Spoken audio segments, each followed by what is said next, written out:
Vehicle की scrappage policy आ गई है। देखेंगे कि ये पूरा जो भंगार का मामला क्या है। आपके मन में बहुत सारे सवाल होंगे कि क्या मेरी कार 15 साल में भंगार हो जाएगी। मैंने अभी 15 साल पुरानी कार खरीदी है, उसका क्या होगा, क्या वो भी स्क्रैप हो जाएगी। अगर आपके पास विंटेज कार है तो उसको भी मशीन में डालकर टुकड़े टुकड़े किए जाएंगे। फिटनेस टेस्ट में कार अगर फेल हो जाती है तो कार के साथ क्या होगा। इस स्क्रैपेज पॉलिसी में आपको क्या क्या बेनिफिट्स मिलने वाले हैं और ये स्क्रैपेज पॉलिसी जो है कब से लागू होगी। तो चलिए जानते हैं पूरी स्क्रैपेज पॉलिसी डिटेल में। दोस्तों, व्हीकल स्क्रैपेज पॉलिसी के मल्टीपल बेनिफिट जो है वो ओनर को मिलने वाले हैं, ऐसा गवर्नमेंट का दावा है। और व्हीकल स्क्रैपेज पॉलिसी के तहत फिटनेस टेस्ट जो है वो कंपलसरी किया जाएगा अभी, और इसके लिए जो है ऑटोमेटेड टेस्टिंग सेंटर्स जो है वो बिठाए जाएंगे हर एक सिटी में। दोस्तों, ये जो व्हीकल स्क्रैपेज पॉलिसी है वो कब से इम्प्लीमेंट की जाएगी। दोस्तों, व्हीकल स्क्रैपेज पॉलिसी जो है वो उसका जो फिटनेस टेस्ट है वो हेवी कमर्शियल व्हीकल्स के लिए 1 अप्रैल 2023 से स्टार्ट हो जाएगा, और जो प्राइवेट व्हीकल्स है उनका फिटनेस टेस्ट जो है वो 1 जून 2024 से स्टार्ट हो जाएगा। अगर आपके पास एक प्राइवेट व्हीकल है तो उसकी जो लाइफ है वो 15 साल की होगी, यानी आपको 15 साल के बाद जो है वो फिटनेस टेस्ट जो है वो 5-5 साल बाद कंपलसरी किया जाएगा। और जो कमर्शियल व्हीकल्स है उसका जो लाइफ है वो 10 साल का रखा गया है। यहाँ पर आपको जो फिटनेस टेस्ट का क्राइटेरिया है दोस्तों, जैसे ही आपका जो रजिस्ट्रेशन साइकिल है वो ओवर हो जाता है और अगर आपकी कार 15 साल से पुरानी है तो आप जो है वो ये स्क्रैपेज पॉलिसी में आ जाते हैं। तो आपको एक फिटनेस टेस्ट जो है वो देना पड़ेगा, और अगर आपकी कार जो है वो फिटनेस टेस्ट में फेल हो जाती है तो आपको क्या करना है, तो आपको वो कार भंगार में बेच देनी है, उसे स्क्रैप करना है। नहीं दोस्तों, ऐसी बात नहीं है, क्योंकि अगर आपकी कार पहले फर्स्ट अटेम्प्ट में अगर फेल हो जाती है फिटनेस टेस्ट में, आपको दूसरा मौका दिया जाएगा। आप दूसरे मौके में जो जो उसमें मैकेनिकल सुधाराव है, जो जो कुछ उनमें खराबियां है वो दूर करके आप फिर से एक बार फिटनेस टेस्ट दे सकते हैं। यहाँ पे तीसरी बार अगर फिटनेस टेस्ट देनी चाहिए या फिर नहीं वो मुझे पता नहीं है, लेकिन दूसरी बार आपको यहाँ पे मौका दिया जाएगा। कार या फिर आपका ट्रक है वो फिटनेस टेस्ट पास हो जाता है तो आपको जो है वापस से आपका रजिस्ट्रेशन आपको रिन्यू करके मिल जाएगा। उसके बाद आपको फिर से 5 साल बाद जो है वो फिटनेस टेस्ट देना पड़ेगा। आपकी ट्रक हो या फिर आपकी कार हो, अगर उसमें आप पास हो जाते हैं तो ठीक,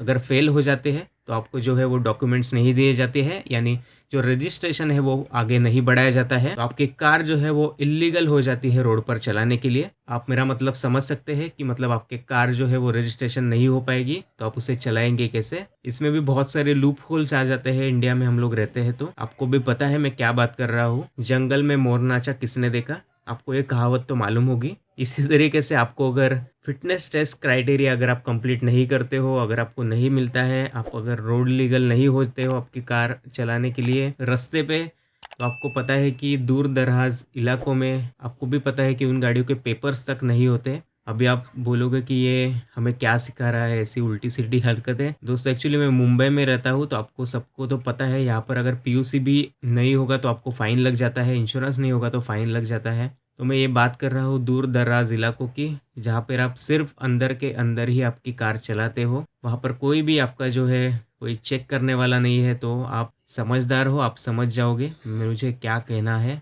लेकिन मैं एनवायरनमेंट को सपोर्ट करता हूँ तो ऐसे मत कीजिए। और इसके साथ ही आपको जो है फिटनेस टेस्ट पास कर देते हो तो उसके साथ ही आपको ग्रीन टैक्स वगैरह वो सब पे करने का आपको लिए ऑप्शन आ जाएंगे। और जो आपकी जो स्ट्रॉन्ग हाइब्रिड्स कार है, जैसे कि ईवीज हो गई, अल्टरनेट फ्यूल के ऊपर चलने वाली कार्स है, जैसे कि सीएनजी हो गई, इथेनॉल से चलने वाली, एलपीजी से चलने वाली, तो उसे जो है वो गवर्नमेंट छूट देने की बात कर रही है यहाँ पे। लेकिन आपको जो है वो रजिस्ट्रेशन फी जो है, मतलब रजिस्ट्रेशन फी जो है आपको पे करनी पड़ेगी। और अभी हम लोग आगे आते हैं कि आपको क्या क्या छूट मिलेगी नई गाड़ी के ऊपर। आप नई गाड़ी खरीदते हो तो आपकी ओल्ड वाली कार जो है स्क्रैप करके तो आपको क्या क्या छूट मिलेगी। बात आती है कि विंटेज कार्स का क्या होगा, तो वो क्या स्क्रैप हो जाएगी, आपको भंगार में बेचनी पड़ेगी। नहीं दोस्तों, ऐसी बात नहीं है, क्योंकि दोस्तों जो विंटेज कार्स होती है उनको संभाल के रखना बहुत ज़्यादा इंपॉर्टेंट है। ऐसा भी हमें भी लगता है और हमारे जो गवर्नमेंट है उनको भी लगता है।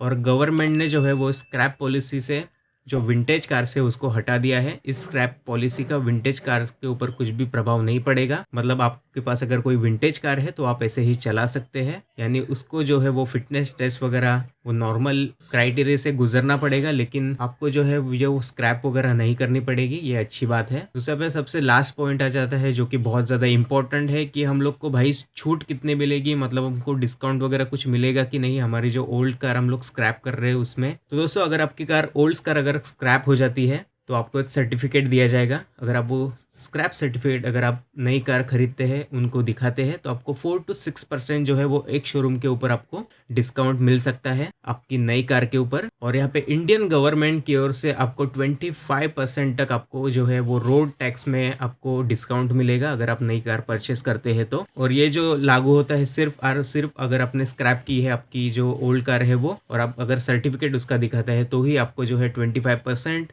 रोड टैक्स के ऊपर और 4 to 6% एक शोरूम प्राइस के ऊपर आपको डिस्काउंट मिलेगा। बेसिकली फंडा ये है कि ओल्ड कार का आपकी जो स्क्रैप कार होगी, इतने सारे लोगों की जो स्क्रैप कार होगी उससे जो मेटल निकलता है, प्लास्टिक निकलता है, जो कुछ भी निकलता है वो फिर से एक बार रिसाइकल किया जा सकता है। इससे जो हमारी जो कंपनीज है इंडियन ऑटोमोबाइल की, उन्हें फिर से जो है वो रिसाइकल करने का मौका मिलेगा। तो उनकी जो कॉस्ट है वो कुछ हद तक कम हो जाएगी और उस कॉस्ट को लेकर हमें भी कुछ फ़ायदा होगा जो नए कस्टमर्स कार खरीदते हैं। और इससे जो है वो नई गाड़ियों की सेल भी बूस्ट होगी। तो इससे जो है बेसिकली ऑटोमोबाइल का भी धंधा बढ़ जाएगा और बैंकों का भी धंधा बढ़ जाएगा, क्योंकि बैंक लोन देगी और ऑटोमोबाइल कंपनी से हम लोग गाड़ी खरीदेंगे, तो दोनों का ही धंधा बढ़ जाएगा। इससे गवर्नमेंट को भी फायदा होगा बहुत सारा। तो दोस्तों ये थी व्हीकल स्क्रैपेज पॉलिसी जो कि लागू होगी कार्स के ऊपर 1 जून 2024 से, और कमर्शियल व्हीकल्स के लिए यानी ट्रक, बस, आपकी जो टैक्सी है उनके लिए 1 अप्रैल 2023 से। तो होपफुली आपको ये वीडियो पूरा समझ में आ गया होगा। अगर आपके कुछ सवाल हो तो मुझे कमेंट सेक्शन में ज़रूर लिखिएगा। इस वीडियो को लाइक शेयर करना मत भूलिएगा, चैनल को सब्सक्राइब भी करना मत भूलिएगा। मिलते हैं अगले वीडियो में।